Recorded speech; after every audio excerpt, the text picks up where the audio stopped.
আসসালামু আলাইকুম। Homeopathic medicine tribulus mother tincture. এটি একটি হোমিওপ্যাথিক মেডিসিন, মূলত মূত্রনালী, কিডনি এবং পুরুষের কিছু শারীরিক সমস্যায় ব্যবহার করা হয়। এটি গুখরু নামক গাছ থেকে এই মেডিসিনটি প্রস্তুত করা হয়। এটা বাংলাদেশে অ্যাভেলেবল পাওয়া যায়। বাংলায় পরিচিত গুখরু গাছ, লতা জাতীয় গাছ। এই গাছের কার্যকারিতা হলো প্রস্রাবে জ্বালাপোড়া কমাতে সহায়তা করে। যে সকল নারী পুরুষের প্রস্রাবে জ্বালাপোড়া করে তাদের জন্য এই মেডিসিনটি ভালো কাজ করে।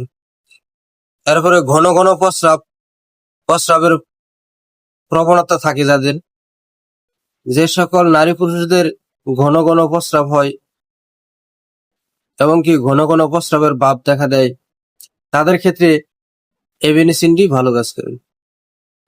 কিডনিতে পাথর বা বালুকণা জাতীয় সমস্যা সহায়ক হিসেবে এই মেডিসিনটি ব্যবহার করা হয়।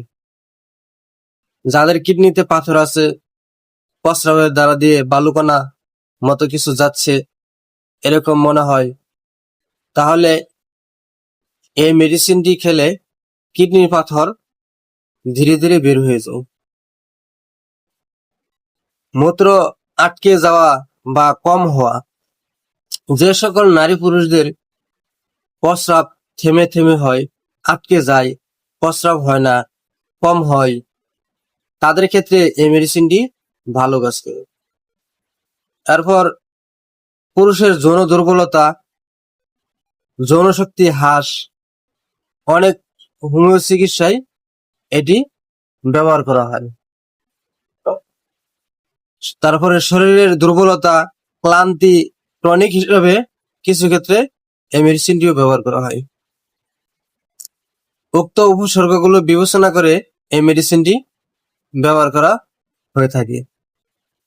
প্রস্রাবের সমস্যা, প্রস্রাবের সময় ব্যথা, প্রস্রাবে ফোঁটা ফোঁটা প্রস্রাব করা, অনেক পুরুষ আছে বা নারী আছে প্রস্রাব ফোঁটা ফোঁটা হয়ে পড়ে, নামাজ পড়তে পারে না। নামাজের কথা বললে কয় যা আমার প্রস্রাব ফোঁটা ফোঁটা পড়ে। এরকম অনেক পুরুষ আছে এবং কোমর থেকে কুচকি পর্যন্ত ব্যথা করে। যৌন দুর্বলতার সাথে মানসিক অবসাদ থাকে, তাদের ক্ষেত্রে এই মেডিসিনটি খুবই গুরুত্বপূর্ণ মেডিসিন। এই মেডিসিনটি খেলে